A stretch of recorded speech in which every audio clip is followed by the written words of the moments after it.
Faculty বৃন্দ এবং প্রশিক্ষণ আসসালামু আলাইকুম। আমি খুবই আনন্দিত এবং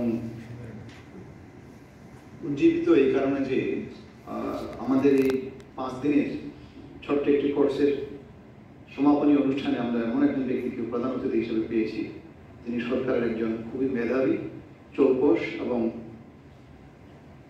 জ্ঞানী কর্মকর্তা হিসেবে পরিচিত। ম্যাডামকে আমি চিনতাম, জানতাম নামে, ম্যাডামের সাথে সরাসরি পরিচয় ছিল না। যুব ক্রীড়া মন্ত্রণালয়ে তার পদায়নের পর তার সাথে পরিচয় হয়েছে আমার। অল্প কদিন হলো আমরা কাজ করছি। এই অল্প সময়ে যতটুকু তাকে আমি দেখেছি, জেনেছি যে বাংলাদেশ সরকারের তার মতো আর কয়েকজন অফিসার যদি সরকারে থাকতো তাহলে সরকারের অবয়ব চেঞ্জ হয়ে যেত। আজকে আমরা যখন এই সনদপত্র অনুষ্ঠানে প্রধান অতিথি হওয়ার জন্য তাকে আমন্ত্রণ জানিয়েছি, তার শত ব্যস্ততা সত্ত্বেও তিনি রাজি হয়ে গিয়েছেন। এটা আমাদের জন্য বড় পাওয়া।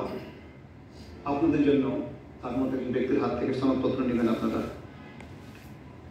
সেই জন্য ম্যাডামের প্রতি আমার কৃতজ্ঞতা, শ্রদ্ধা জানাচ্ছি।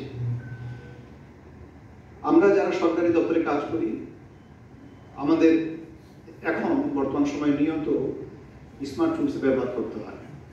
বিশেষ করে আমরা জুম মিটিং যখন করি কিংবা দাপ্তরিক কাজে ইমেল, আগে তো ইমেল পাঠাতাম আমরা দপ্তর থেকে আরেক দপ্তরে, কিন্তু এখন যেটা হচ্ছে হোয়াটসঅ্যাপ পাঠানো। আমি এই যতটুকু সময় এখানে আছি 1 ঘন্টা হয়নি, এর মধ্যে 5 জন অফিসারকে আমার নৈমিত্তিক ছুটি মঞ্জুর করতে হলো। বসে বসে মোবাইলে তাদের আমি আবেদনপত্র পাচ্ছিলাম আর আমি অনুমোদন করছিলাম। যদি এটা এই হোয়াটসঅ্যাপে আবেদনপত্র পাঠানোর সুযোগ না থাকতো তাহলে কি হতো, ওই কর্মকর্তাদেরকে আবেদনটা লিখতে হতো, পিডিএফ করতে হতো, পিডিএফ করে সেটা একটা কম্পিউটারের সামনে বসে অ্যাটাচ করে সেটা পাঠাতে হতো, আমাকে আবার কম্পিউটারের সামনে বসে ইমেল ওপেন করে দেখতে হতো।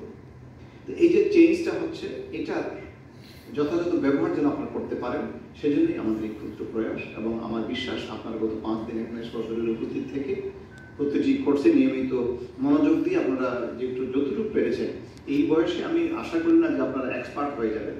যতটুকু হয়েছে তাতেই আমরা খুশি। এবং আমি সবচেয়ে বেশি আনন্দিত যিনি অভিব্যক্তি ব্যক্ত করে গেলেন, এই যে 5টা দিন একসাথে থাকার ফলে আপনাদের মধ্যে পারস্পরিক মিত্রতা সৃষ্টি হয়েছে। এই যে সমাজে আমরা বাস করি, সমাজে মানুষের ব্যক্তির যে মিথস্ক্রিয়া যোগাযোগ, এটাই সমাজ গড়ে তোলে। আপনারা আমাদের উপজেলা যুবদল কর্মকর্তারা যে ব্যস্ততার মাঝে নিজেদের কাজে ব্যস্ত থাকেন উপজেলায়, তারা এখানে অন্তত 30 জন একসাথে থাকতে পেরে নিজেদের মধ্যে যে আত্মার সম্পর্ক সৃষ্টি হয়েছে, এটা আপনাদের জন্য যেমন ভালো, দপ্তর হিসেবে অধিদপ্তরের সাংগঠনিক কাঠামোতে আমরাও খুশি।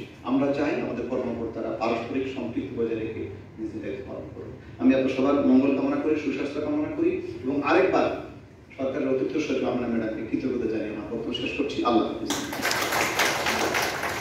ধন্যবাদ।